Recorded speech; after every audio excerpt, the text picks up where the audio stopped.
وذكر فإن الذكرى تنفع المؤمنين.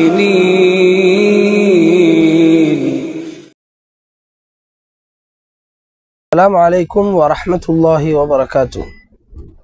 الحمد لله الصلاة والسلام على رسول الله محمد بن عبد الله وعلى آله حزب الله أما بعد. அன்பின் இஸ்லாமிய நெஞ்சங்களே, நாம் அனைவரும் ஒரு சந்தோஷமான தருணத்திலே வாழ்ந்து கொண்டிருக்கிறோம். அதுதான் எங்களை நோக்கி அல்லாஹ்வினுடைய அருளை சுமந்த ரமலான் எனும் மாதம் வந்திருக்கிறது. உண்மையில் இந்த நிமிடம் இந்த உலகத்தில் செறிந்து வாழக்கூடிய முழு முஸ்லிம்களும் சந்தோஷப்படுவதற்கான ஒரு தருணம்தான் இந்த ரமலான். நபி ஸல்லல்லாஹு அலைஹி வஸல்லம் அவர்களுடைய வாழ்க்கையிலும் கூட நபி அவர்களாக இருக்கட்டும், அவர்களை பின்பற்றி வாழ்ந்த சஹாபாக்களாக இருக்கட்டும், அவர்களுக்கு பின்னால் வந்த எங்களுடைய நல்ல மக்களாக இருக்கட்டும், அனைவருமே இந்த ரமலானை தங்களுக்கு கிடைத்த மிகப்பெரியதொரு வாய்ப்பாக, ஒரு அல்லாஹுவின் அருளாக பார்த்திருப்பதை நாங்கள் வரலாறுகளிலே காண முடிகிறது. எனவேதான் ஒரு உண்மையான முஸ்லிமை பொறுத்தவரையிலே தன்னுடைய வாழ்வில் தனக்கு அல்லாஹுவால் வழங்கப்பட்ட ஒரு பெரும் பாக்கியமாக இந்த ரமலானை அவன் கருத வேண்டும் என்று இஸ்லாம் எங்களுக்கு வலியுறுத்துகிறது. எனவே இந்த ரமலானை பொறுத்தவரையிலே இந்த உலகத்தில் ஒரு மனிதனுக்கு அது கிடைப்பதென்பது அல்லாஹுவினுடைய அருளே அன்றி அது வேறில்லை. ஏனெனில் ஒரு ரமலான் கிடைத்த ஒரு மனிதனுக்கும் ரமலான் கிடைக்காத ஒரு மனிதனுக்கும் மறுமையிலே மிக பெரும் வித்தியாசத்தை நாம் உணர முடியும். இந்த உலகத்தினுடைய நோக்கம் குறித்து, இந்த உலகம் எங்களுக்கு தரப்பட்டதனுடைய காரணம் குறித்து இஸ்லாம் எங்களுக்கு விவரிக்கும் பொழுது அது மறுமைக்கான தயார்படுத்தலை செய்வதற்கான கட்டம்தான், காலம்தான் இந்த உலகத்தினுடைய வாழ்வு என்பதை எங்களுக்கு இஸ்லாம் சொல்லித் தருகிறது.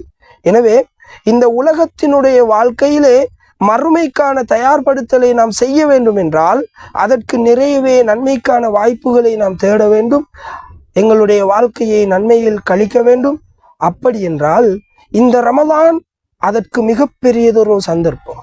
இந்த ரமலான் ஒரு முஃமினை பொறுத்தவரையிலே தன்னுடைய மறுமையின் அந்தஸ்தை கூட்டுவதற்கான, மறுமையின் அந்தஸ்தை தக்க வைத்துக் கொள்வதற்கான, ஸ்திரப்படுத்துவதற்கான, சொர்க்கத்தின் இருப்பிடத்தை தனக்காக ஏற்படுத்திக் கொள்வதற்கான பல சந்தர்ப்பங்களை கொண்டதுதான் இந்த ரமலான். எனவே ஒரு முஃமின் இந்த ரமலானை சரியான முறையிலே திட்டமிட்டு, இந்த ரமலானை நான் எப்படி நல்ல முறையிலே கழிக்க வேண்டும், இந்த ரமலானுக்காக என்னால் செய்ய வேண்டிய ஏற்பாடுகள் என்ன, இந்த ரமலானை என்னுடைய இஸ்லாம் எனக்கு எப்படி கழிப்பதற்கு வழிகாட்டி இருக்கிறது என்பதையெல்லாம் தேடி தேடி தன்னை தயார்படுத்தி கொள்வார்.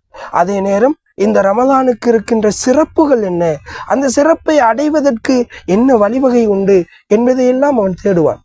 எனவேதான் நபி ஸல்லல்லாஹு அலைஹி வஸல்லம் அவர்கள் சொல்லி இருக்கக்கூடிய ஒரு மிக முக்கியமான ஒரு சிறப்பை நாம் பார்க்கும் பொழுது அல்லாஹ்வினுடைய தூதர் ஸல்லல்லாஹு அலைஹி வஸல்லம் அவர்கள் சொல்லுகிறார்கள், இதா ஜா ரமலான், ரமலான் வந்து விட்டால் சொர்க்கத்தினுடைய வாசல்கள் திறக்கப்படுகின்றன, அதே போல நரகத்தினுடைய வாயில்கள் மூடப்படுகின்றன, ஷைத்தான் விலங்கிடப்படுகிறான் என்று நபி ஸல்லல்லாஹு அலைஹி வஸல்லம் அவர்கள் சொல்லுகிறார்கள். அபு ஹுரைரா ரலியல்லாஹு அன்ஹு அவர்கள் அறிவிக்கக்கூடிய இந்த ஹதீஸ் முஸ்லிம் கிரந்தத்திலே பதிவாகி இருப்பதை நாம் பார்க்கிறோம். எனவே அன்பான இஸ்லாமிய நெஞ்சங்களே, நாம் அனைவரும் இந்த ஹதீஸை வைத்து யோசிக்கும் பொழுது உண்மையிலேயே நாம் விரும்ப வேண்டிய இடம் சுவர்க்கம், அது இந்த மாதத்திலே திறக்கப்படுகிறது. நாம் பயப்பட வேண்டிய, தவிர்ந்து கொள்ள வேண்டிய, போய்விடவே கூடாது என்று அஞ்ச வேண்டிய ஒரு இடம்தான் அந்த நரகம், அதனுடைய வாயில்கள் மூடப்படுகின்றன.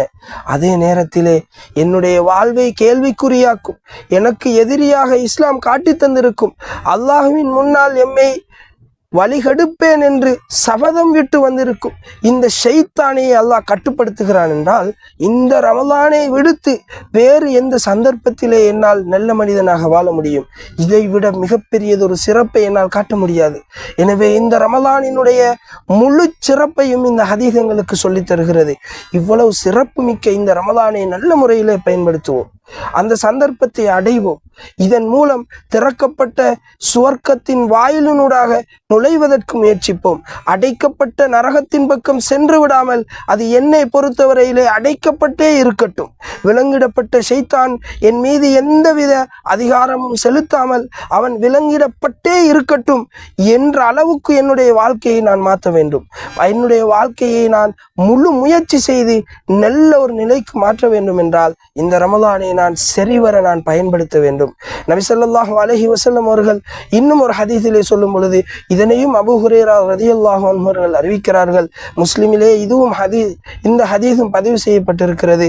இந்த ஹதீஸை பொறுத்தவரையில் நபி ஸல்லல்லாஹு அலைஹி வஸல்லம் அவர்கள் சொல்லுகிறார்கள், ஐவேளை தொழுகை, அதே போல ஒரு ஜும்ஆவிலிருந்து இன்னும் ஒரு ஜும்ஆ, ஒரு ரமலானிலிருந்து இன்னும் ஒரு ரமலான், இதற்கு இடைப்பட்ட பாவங்கள் எல்லாம் மன்னிக்கப்படுகின்றன.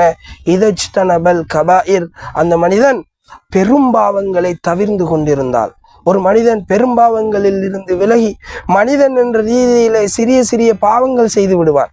மனிதன் என்பதனால் அவன் பாவம் செய்து விடும் பொழுது இந்த காரணங்களினூடாக ஒருவர் சுபஹ் தொழுகிறார், ஏதோ ஒரு சிறிய பாவம் செய்து விடுகிறார், லுகர் தொழுகைக்காக செல்லுகிறார். எனவே லுகர் தொழும் பொழுது அந்த இடைப்பட்ட நேரத்தினுடைய பாவங்களை அல்லாஹ் மன்னித்து விடுகிறார். ஒருவர் ஒரு ஜும்ஆ தொழுகிறார், அடுத்த ஜும்மா வரையிலும் ஒரு கிழமை இருக்கிறது, அந்த ஒரு கிழமைக்குள் அவர் ஏதாவது பாவம் செய்து விடுகிறார், சிறிய பாவம், அடுத்த ஜும்ஆவையும் தொழுகிறார், அவருக்கு இடைப்பட்ட அந்த சிறிய பாவங்கள் அதன் காரணமாக மன்னிக்கப்படுகின்றன.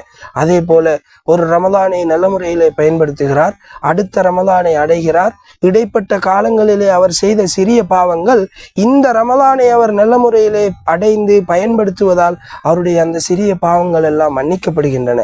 எனவே அன்பானவர்களே, அல்லாஹ்வின் அடியார்களே, எங்களுடைய இந்த வந்திருக்கக்கூடிய ரமலானை சிறந்த முறையில் நாங்கள் பயன்படுத்தினால் எங்களுடைய பாவங்கள் மன்னிக்கப்படும்.